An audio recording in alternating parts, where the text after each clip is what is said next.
بسم اللہ الرحمن الرحیم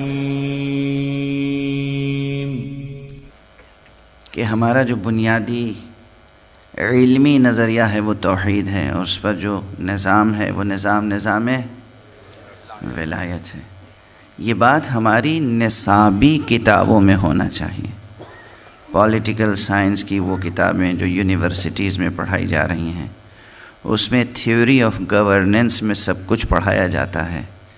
مشرق کا فلسفہ، مغرب کا فلسفہ، ملوکیت کا فلسفہ، جمہوریت کا فلسفہ، مادیت کا فلسفہ، جدلیت کا فلسفہ، سب کچھ پڑھایا جاتا ہے۔ نہیں پڑھایا جاتا تو قرآن کا فلسفہ، کہ قرآن مجید نے کیا نظریہ حکومت دیا ہے، قرآن مجید نے کیا نظام حکومت دیا ہے۔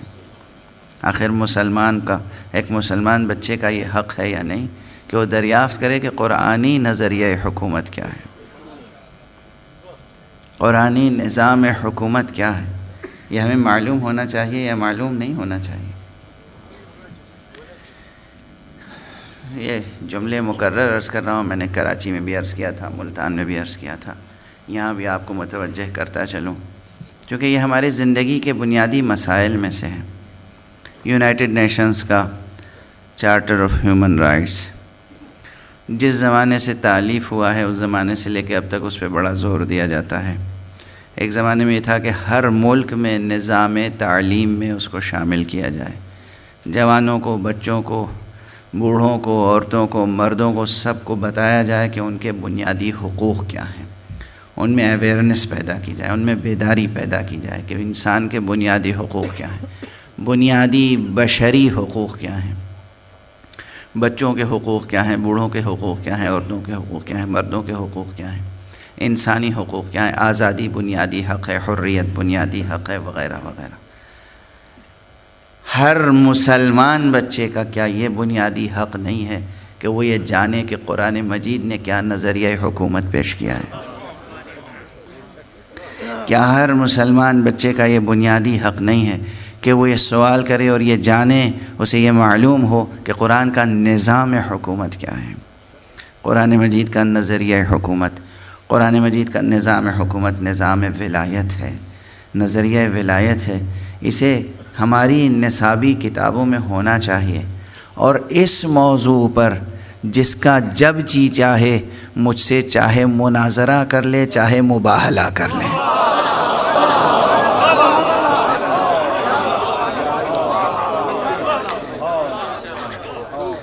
جب جی چاہے تمام عالم اسلام جمع ہو جائے اور مجھے بتائے کہ قرآن مجید نے کوئی نظریہ حکومت دیا ہے یا نہیں دیا ہے، نظام حکومت دیا ہے یا نہیں دیا ہے۔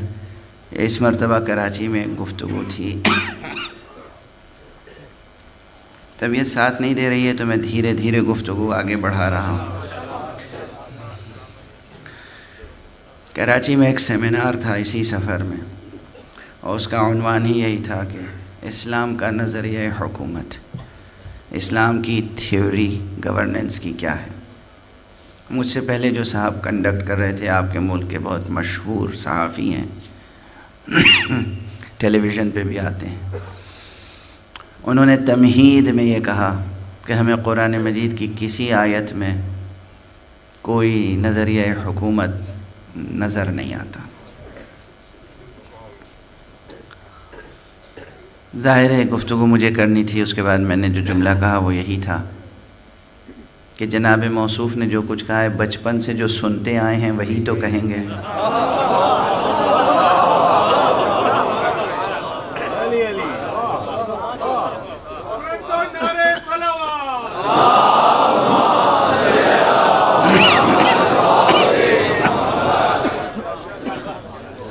میری آواز جہاں تک جا رہی ہے،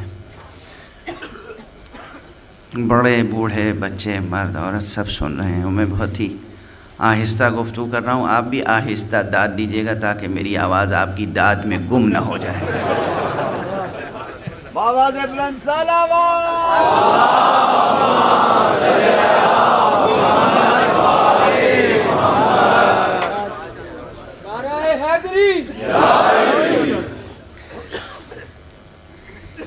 آپ دیکھیے، یہ مطلب میں گزارش کر چکا ہوں، مکرر عرض کر رہا ہوں، چونکہ درمیان میں آ گئی بات اس لیے عرض کر رہا ہوں کہ عام طور پر کیا کہا جاتا ہے کہ اسلام مکمل مذہب ہے. یہ کہا جاتا ہے نہیں کہا جاتا؟ ہر مسلک کا عالم یہی کہتا ہے کہ اسلام سب سے مکمل مذہب ہے.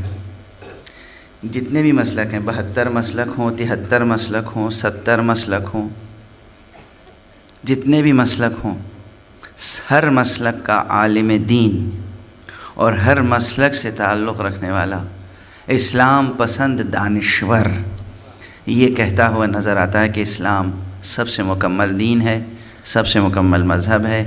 اسلام نے حیات بشری کے ہر شعبے کو روشن کیا ہے. کوئی شعبہ ایسا نہیں ہے کہ جو شعبہ تشنا رہ گیا ہو، تاریک رہ گیا ہو. کوئی شعبہ ایسا نہیں ہے کہ جس میں اسلام نے اصول، فروع، قواعد، ڈسپلن، طریقہ کار، تہذیب، فرہنگ نہ سکھایا ہو. سب کہتے ہیں زندگی کی ہر ادا کو اسلام نے ایک سلیقے کے سانچے میں ڈھالا ہے. انسان کی ادائیں، زندگی کی ادائیں، انہیں بھی اسلام نے ایک سلیقے کے سانچے میں ڈھالا ہے.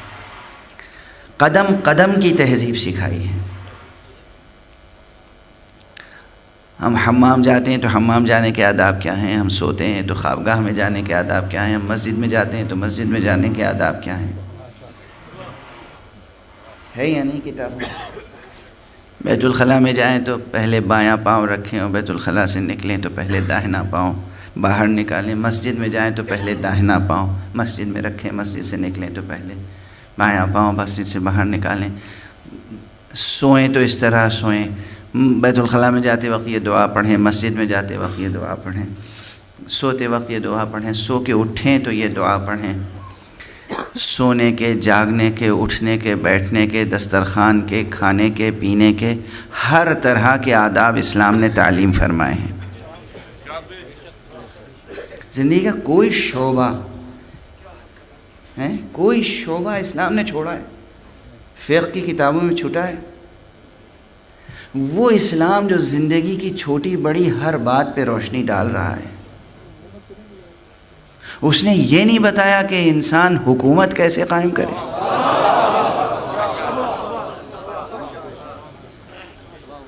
کیسی بات ہے؟ اس کا مطلب یہ بات نہ برہانی ہے، نہ عرفانی ہے، نہ قرآنی.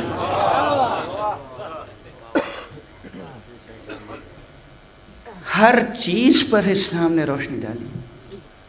الا بقول ان کے جو لوگ یہ کہتے ہیں کہ اسلام نے، قرآن نے کوئی واضح نظریہ حکومت اور نظام حکومت ہمیں نہیں دیا. ان دونوں باتوں میں کیسا تضاد ہے، کیسا تناقض ہے، کیسا ٹکراؤ ہے. ایک طرف کہتے ہیں اسلام مکمل دین ہے جس نے زندگی کے ہر شعبے کو روشن کیا ہے، ایک طرف کہتے ہیں کہ اسلام نے نظریہ حکومت ہی پیش نہیں کیا، طریقہ حکومت ہی نہیں بتایا، جو جس طرح چاہے حکومت قائم کر لے. جب حکومت قائم کر لے تو اس کی فرما برداری واجب ہے، چونکہ وہ اولو الامر بن جاتا ہے. جب کوئی حکومت قائم کر لے، چاہے وہ الیکشن سے قائم کر لے، چاہے وہ سلیکشن سے قائم کر لے، چاہے وہ غارت گری کر کے قائم کر لے، جب ایک بار قائم کر لے، قہر و غلبے سے قائم کر لے، کسی بھی صورت سے قائم کر لے، جب ایک بار وہ حاکم ہو گیا، آپ کے اوپر مسلط ہو گیا، تو اب وہ اولو الامر ہو گیا اور اس کی پیروی، اس کے قوانین کی، احکام کی پیروی لازم ہو گئی. یعنی اسلام نے اس طرح اس مسئلے کو چھوڑ دیا ہے، جو جس طرح چاہے حکومت قائم کر لے. شادی کے مسئلے کو کیوں اتنا پیچیدہ بنا دیا؟ ایک جوان لڑکا، ایک جوان لڑکی آپس میں شادی نہیں کر سکتے. وہاں قانون ہے کہ اسلام کے اس قانون کے تحت اس طریقے سے انکحت و قبلت ہوگا تو نکاح ہوگا، ورنہ نہیں ہوگا. یہ بیچارے نئی دنیا کے جوان کہتے ہیں کہ صاحب کیا کہتے ہیں، جب ہم دونوں راضی ہیں تو قاضی جی کی کیا ضرورت ہے درمیان میں؟ اس قسم کی باتیں کرتے ہیں. اسلام نے ایک جوان مرد کو ایک جوان عورت کو شادی کی اجازت دی ہے، آزادی کا دائرہ ہے، مگر اس دائرے میں کچھ شرائط ہیں کہ ان شرائط کے ساتھ آپ عقد ازدواج میں آ سکتے ہیں۔ تو ایک دائرہ محدود ضرور ہے، اس دائرے میں کچھ شرطیں ہیں اور کچھ حدود آزادی کی ہیں۔ جبر نہیں ہے، کسی جوان لڑکے پہ جبر نہیں ہے، کسی جوان لڑکی پہ جبر نہیں ہے، جبر نہیں ہے۔ جبر نہ ہونے کے باوجود کچھ شرائط ہیں، کچھ قواعد ہیں، کچھ اصول ہیں، کچھ احکام ہیں، ان احکام کی پابندی کرنا بہرحال ضروری ہے اگر انسان خدا کا بندہ ہے، اگر اسلام پر گامزن ہے، اگر شریعت محمد صلی اللہ علیہ وآلہ وسلم۔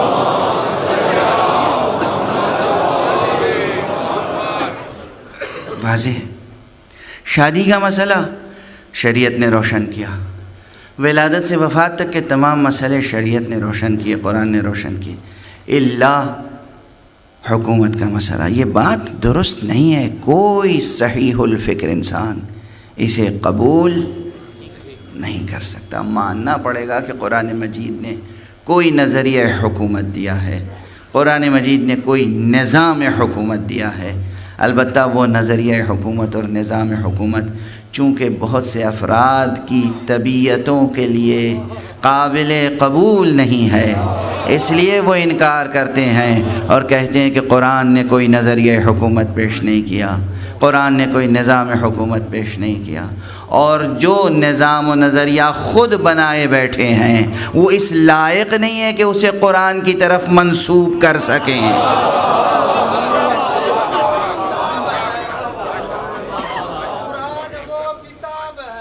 درس انقلاب ہے ہماری درسگاہ کربلا کربلا، ہے ہماری درسگاہ کربلا کربلا، محمد و آل محمد صلوات۔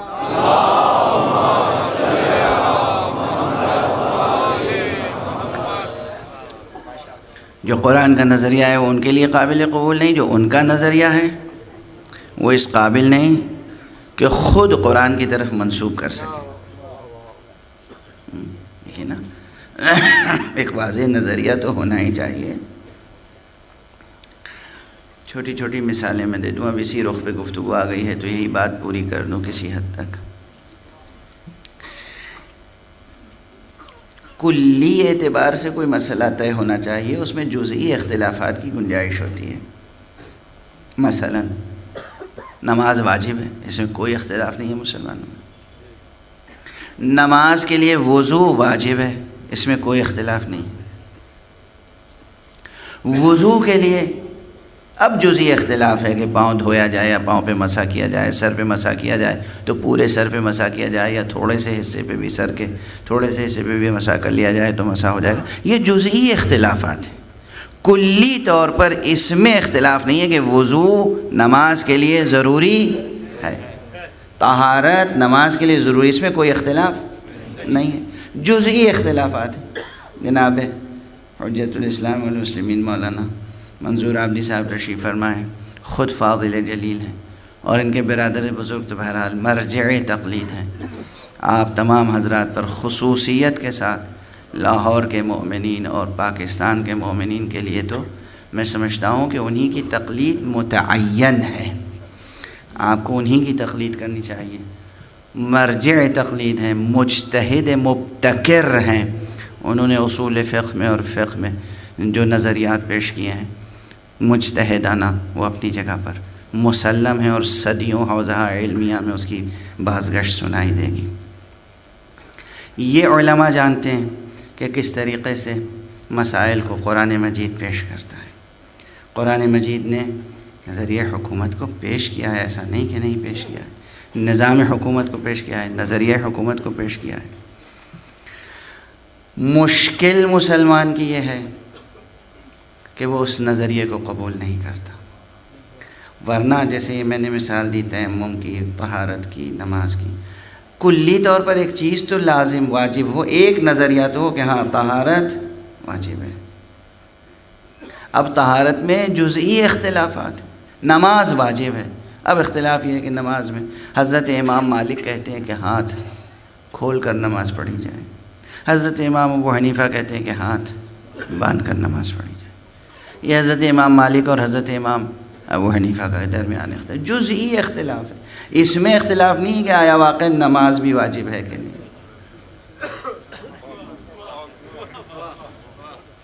یہ مسلم ہے کہ نماز نہیں ہو سکتی جب تک اس میں سورہ حمد کی تلاوت نہ ہو۔ اب یہ جزئی اختلاف ہے کہ سورہ حمد میں بسم اللہ الرحمن الرحیم بلند آواز سے پڑھا جائے یا یہ آیت کریمہ آہستہ سے پڑھی جائے۔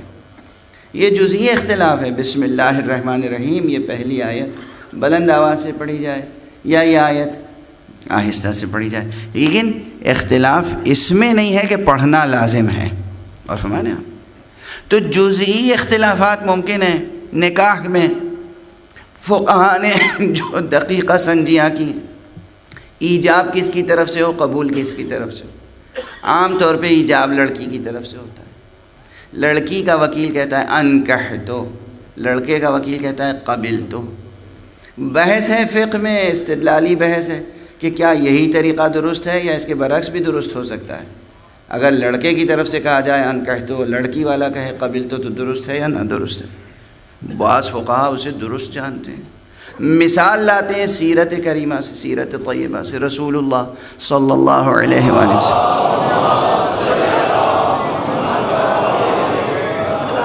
نے جو نکاح پڑھے ہیں اس سے مثال لاتے ہیں کہ وہاں رسول اللہ صلی اللہ علیہ وسلم نے لڑکے کی طرف سے نکاح پڑھا اور نکاح ہو گیا،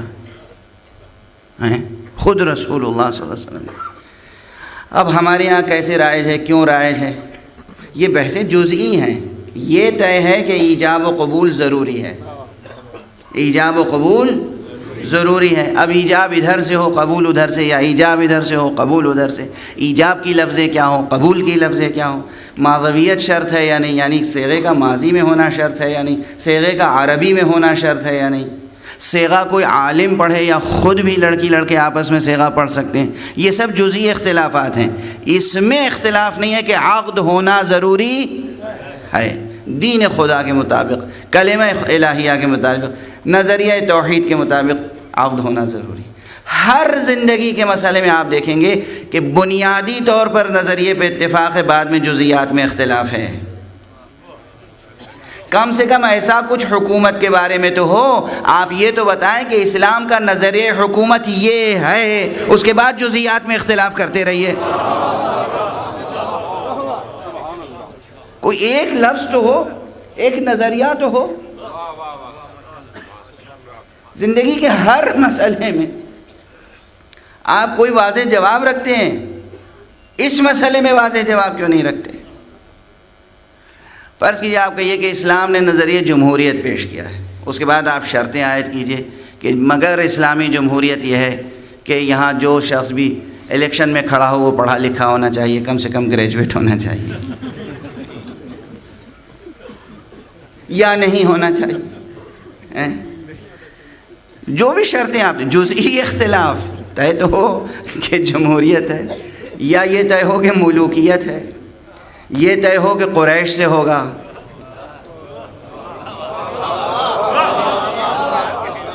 یا قریش سے ہونا ضروری نہیں ہے، یہ طے ہو کہ خاندان رسول سے ہوگا یا خاندان سے رسول سے ہونا ضروری نہیں ہے۔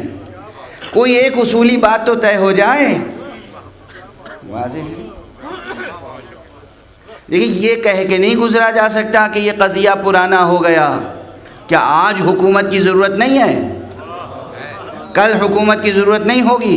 قیامت تک جب تک مسلم معاشرہ موجود ہے، جب تک انسان موجود ہے، اس وقت تک نظم و نظام حکومت ایک ضرورت بشری ہے۔ زندگی کا کون شعبہ ہے جو حکومت کے اثر سے خارج ہے؟ کون سا شعبہ ہے؟ آپ گھر بنائیں یا بازار میں تشریف لے جائیں، کوئی شعبہ زندگی کا حکومت کے اثر سے خارج نہیں۔ تعلیم حکومت کے اثر سے خارج نہیں، بزنس حکومت کے اثر سے خارج نہیں، کوئی شعبہ حکومت کے اثر سے خارج نہیں۔ تو جب ایسی ایک چیز ہے جو زندگی کے ہر شعبے پہ اثر انداز ہو رہی ہے، تو یہ ممکن نہیں ہے کہ قرآن مجید اس پہ روشنی نہ ڈالے۔ آپ ایک گھر بنائیے، گھر بنانے کے لیے زمین آپ کی ہے، پیسہ آپ کا ہے، رہنا آپ کو ہے، وہ حکومت آ کے کہتی ہے کہ نقشہ پاس کرائیے، یہ حکومت کیا ہوتی ہے کہہ سکتے ہیں آپ؟ بازار میں جائیے، ایک دکان خرید کر آپ ذرا سا تجارت شروع کیجئے، وہ کہیں گے کہ جناب والا کتنا بیچا، کتنا کمایا، ذرا ہمیں بھی حساب دیجئے، اس میں سے کچھ ٹیکس ہم بھی لیں گے۔ یہ کہاں سے آ گئی حکومت؟ یہ انکم ٹیکس کہاں سے آ گیا؟ سیلز ٹیکس کہاں سے آ گیا؟ آپ درآمد و برآمد کر رہے ہیں، امپورٹ ایکسپورٹ کر رہے ہیں، وہاں حکومت کی ضرورت ہے یا نہیں ہے؟ آپ پیسے کا معاملہ بینک سے کر رہے ہیں، وہاں حکومت کا قدم درمیان میں ہے یا نہیں؟ کون سا زندگی کا شعبہ ہے جہاں حکومت کا قدم درمیان میں نہ ہو؟ تو وہ اسلام جس نے زندگی کے ہر شعبے کے احکام بیان کیے، وہ اتنے بڑے شعبے کا حکم کیسے فراموش کر سکتا ہے؟ اتنے بڑے شعبے کا حکم کیسے فراموش کر سکتا ہے جو زندگی کے ہر مسئلے کا احاطہ کر رہا ہو؟ ممکن نہیں ہے۔ اس لیے یہ باور کر لیجئے، یہ یقین کر لیجئے کہ جو حضرات کہتے ہیں کہ قرآن نے کوئی نظریہ حکومت پیش نہیں کیا، اسلام نے کوئی نظریہ حکومت پیش نہیں کیا، بلکہ اسے عوام الناس پر اور مسلمانوں پر اور انسانوں پر چھوڑ دیا، وہ نظریہ درست نہیں ہے، یہ جواب درست نہیں ہے۔ اتنے چھوٹے چھوٹے مسئلے اللہ نے تو انسانوں پہ چھوڑے نہیں، چھوٹے چھوٹے مسئلے انسانوں پہ نہیں چھوڑے، اتنا بڑا مسئلہ انسانوں پہ چھوڑ دیا، اتنا بڑا مسئلہ انسانوں پہ چھوڑ دیا۔ یہ مغالطہ ہے، یہ بات نہ برہانی ہے، نہ عرفانی ہے، نہ قرآنی ہے۔ برہانی بات یہ ہے، عرفانی بات یہ ہے، قرآنی بات یہ ہے کہ قرآن مجید نے ایک نظریہ حکومت پیش کیا ہے، ایک نظام حکومت پیش کیا ہے، ایک طریقہ کار پیش کیا ہے، اور وہ نظام و نظریہ حکومت نظریہ ولایت ہے۔ ایک لفظ میں جواب ہے۔ اسلام کا نظریہ حکومت کیا ہے؟ نظریہ ولایت۔ قرآن کا نظریہ حکومت کیا ہے؟ نظریہ ولایت۔ اسلام کا طریقہ کار حکومت کا کیا ہے؟ طریقہ کار ولایت۔ اس کی تفصیلات اپنی جگہ ہیں، پورے قرآن میں ولایت سے متعلق احکام اور مطالب پھیلے ہوئے ہیں، سورہ مبارکہ مائدہ سے لے کر اور دوسرے تمام سوروں میں۔ جامع ترین بحث سورہ مبارکہ مائدہ اور سورہ مبارکہ بقرہ میں آ گئی ہے۔ سورہ مبارکہ بقرہ میں یہی آیت جو میں نے پڑھی ہے آپ کے سامنے تلاوت کی، اس سے قبل آیت الکرسی سے متصل جو آیتیں ہیں، اللہ ولی الذین آمنوا، اللہ ولی الذین آمنوا، یہ لفظ ولی ہے یا نہیں؟ سورہ مبارکہ مائدہ کی آیت ہے، انما ولیکم اللہ، پڑھ چکا ہوں یہیں آپ کے اسی ممبر پر، انما ولیکم اللہ ورسولہ والذین آمنوا الذین یقیمون الصلاۃ ویؤتون الزکاۃ وہم راکعون۔ یہاں جامع طور پر نظریہ ولایت پیش کیا گیا ہے۔ اس کے بعد جزئیات نظریہ ولایت بھی تفصیل سے قرآن نے بیان کیا ہے۔ یہ ذہن عالی میں نہ آئے کہ قرآن مجید نے اس کی تفصیلات بیان نہیں کی ہیں، اجمال کے ساتھ بیان کیا ہے، تفصیل کے ساتھ بیان نہیں کیا۔ قرآن کا ایک مزاج ہے، توجہ رکھیے گا، پڑھیے قرآن جا کر اور دیکھیے جو میں گزارش کر رہا ہوں وہ درست ہے یا نہیں۔ پروردگار عالم نے اپنے حقوق اجمالاً بیان کیے ہیں، لیکن انسانی حقوق تفصیل سے بیان کیے ہیں۔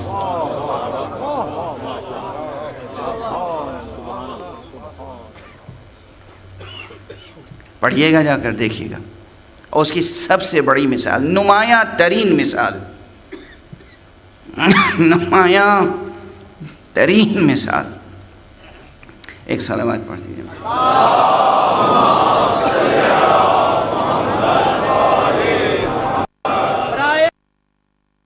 محمد غلام تاج صلوات۔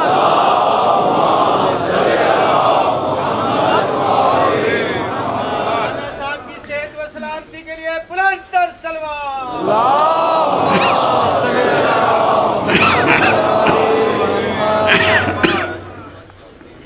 نمایاں ترین مثال۔ اللہ کا سب سے بڑا حق کون سا ہے؟ عملاً، عملی وظائف۔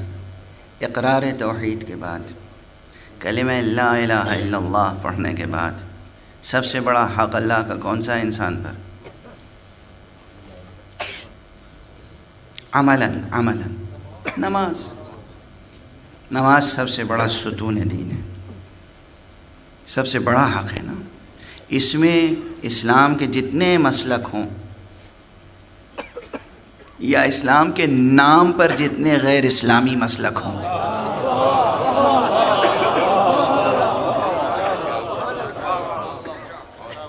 کسی میں اختلاف نہیں کہ نماز ستون دین ہے، نماز ستون دین ہے، نماز ایمان و کفر کے درمیان خط فاصل ہے، نماز معراج مومن ہے۔ فروع دین میں سب سے پہلے نماز ہے، اولین پرش سے نماز بود، ان قبلت قبل ما سواہا و ان ردت رد ما سواہا، حدیث ہے۔ اگر نماز قبول ہو گئی تو اس کے علاوہ سب کچھ قبول ہو جائے گا، اگر نماز رد ہو گئی تو اس کے علاوہ سب کچھ رد ہو جائے گا، یہ مضمون حدیث ہے۔ نماز اتنی بڑی چیز، کہیں قرآن مجید میں تفصیل سے نماز کے احکام ہیں؟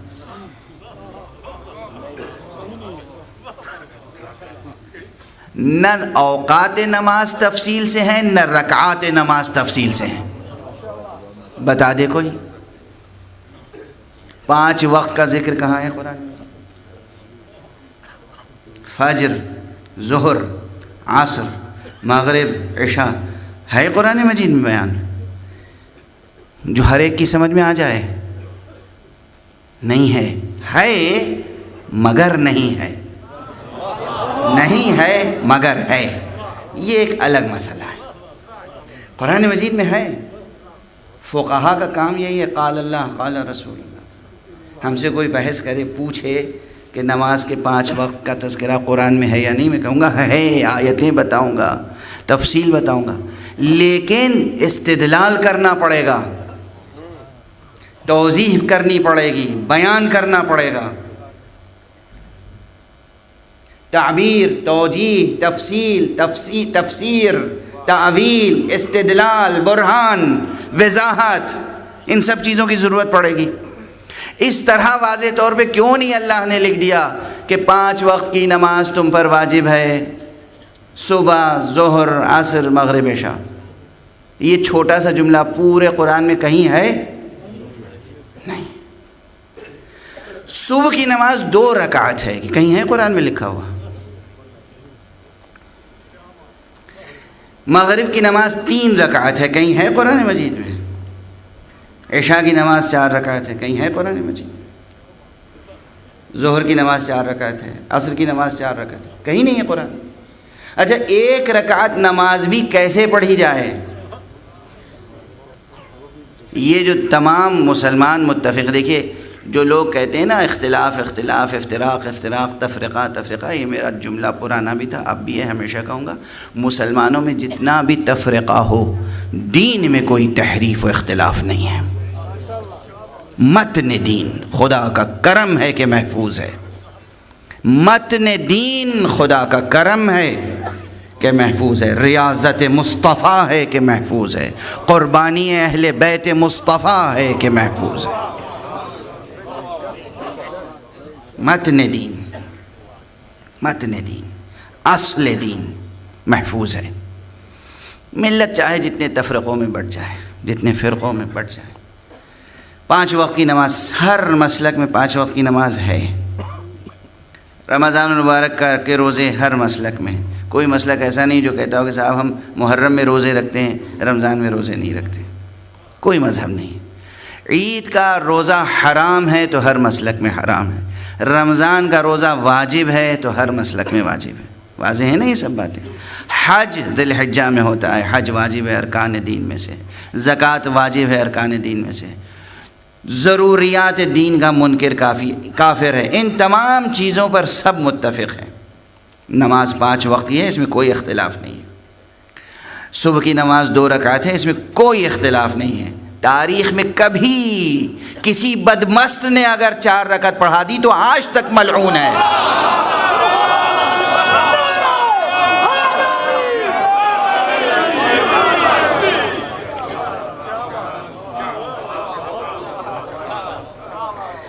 کسی مسلک میں جرأت نہیں ہے جو اسے صحیح ثابت کر سکے۔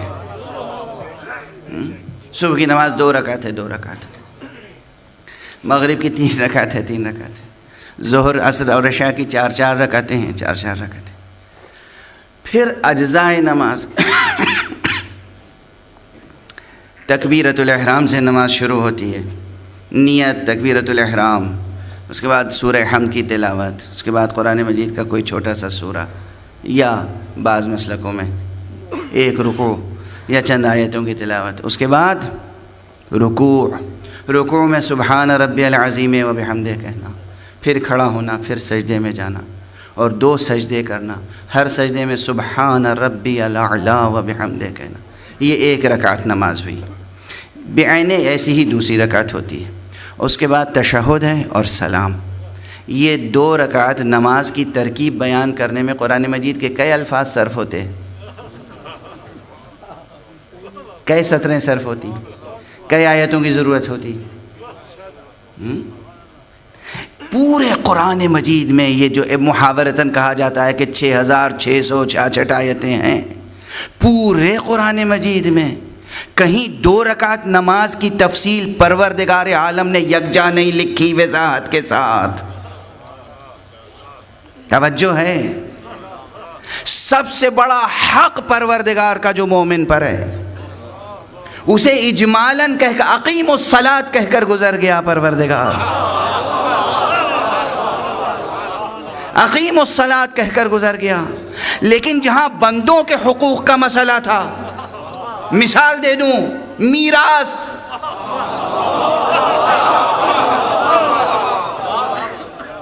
میراث کے احکام قرآن مجید میں کتنی تفصیل سے ہیں۔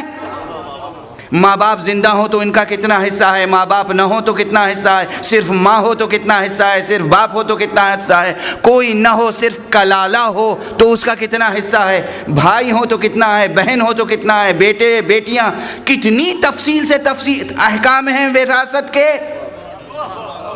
اتنی تفصیل سے احکام اس لیے بیان ہوئے کہ یہاں حقوق بشر کا مسئلہ تھا۔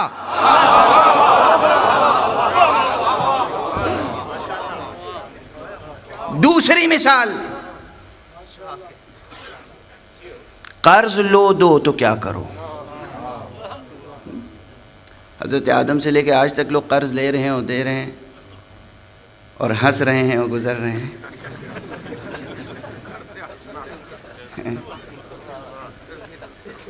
ہے نا؟ قرض حسنہ کے کیا معنی ہے؟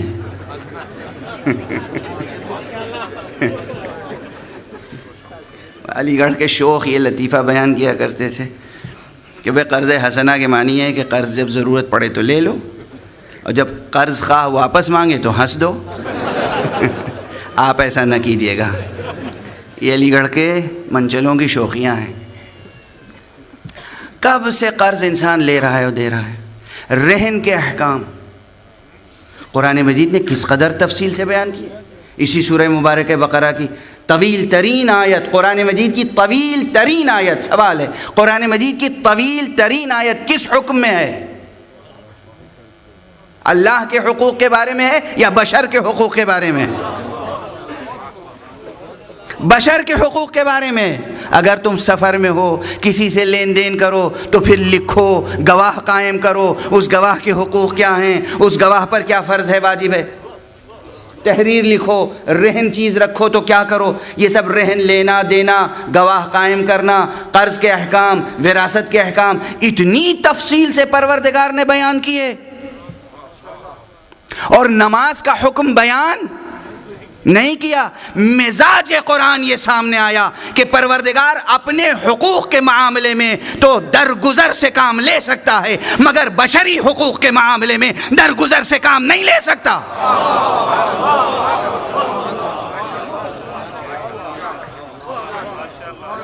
قرآن ہے، یہ مزاج قرآنی جب سامنے آ گیا کہ وہ اپنے حقوق تو معاف فرما سکتا ہے، بشر کے حقوق کوئی پامال کرے تو پروردگار معاف نہیں کر سکتا۔ اب بتائیں کہ بشر کے حقوق کو محفوظ رکھنے کا سب سے بڑا ادارہ کون سا ہو سکتا ہے؟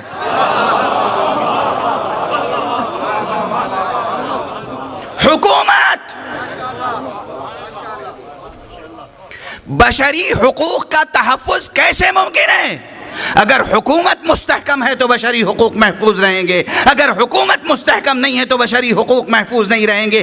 جو پروردگار وراثت کے احکام تفصیل سے بیان کر رہا ہے، قرض کے احکام تفصیل سے بیان کر رہا ہے، رہن کے احکام تفصیل سے بیان کر رہا ہے، طلاق کے احکام تفصیل سے بیان کر رہا ہے، نکاح کے احکام تفصیل سے بیان کر رہا ہے، وہ پروردگار حکومت کے احکام بیان نہیں کرے گا؟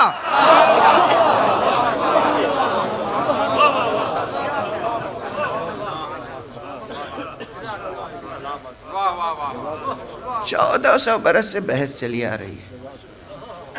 میں پھر عرض کر رہا ہوں یہ جملہ اس مرتبہ اس سفر میں کئی مرتبہ، جتنے اسلامی ممالک ہیں، ہر ملک میں ہر مسلم بچے کو اس کے نصاب تعلیم میں پڑھایا جانا چاہیے کہ قرآن کا نظریہ حکومت کیا ہے، قرآن کا نظام حکومت کیا ہے۔ بنیادی حق ہے۔ آپ سب کچھ پڑھاتے ہیں، مارکسزم پڑھاتے ہیں، لیننزم پڑھاتے ہیں، بالشوازم پڑھاتے ہیں، کیپٹلزم پڑھاتے ہیں، ہر ازم پڑھاتے ہیں، الا قرآن کا نظریہ حکومت۔ کیا ظلم ہے، کیا ستم ہے۔ یہ تو وہی ایک بریکٹ میں کہنے کے لیے جملہ شروع کیا تھا، وہ بریکٹ اتنا لمبا ہوتا چلا گیا، یہ جملہ معترضہ اتنا بڑھ گیا۔ قرآن مجید نے جو نظریہ حکومت اور نظام حکومت اور طریقہ حکومت تعلیم فرمایا ہے، وہ ولایت کا نظریہ، ولایت کا طریقہ اور ولایت کا اصول و نظام ہے۔ اب اس ولایت کی تفصیلات اپنی جگہ، ظاہر ہے کہ میرا اس مرتبہ موضوع یہاں ولایت نہیں ہے، اگرچہ کوئی بھی موضوع ولایت سے جدا نہیں۔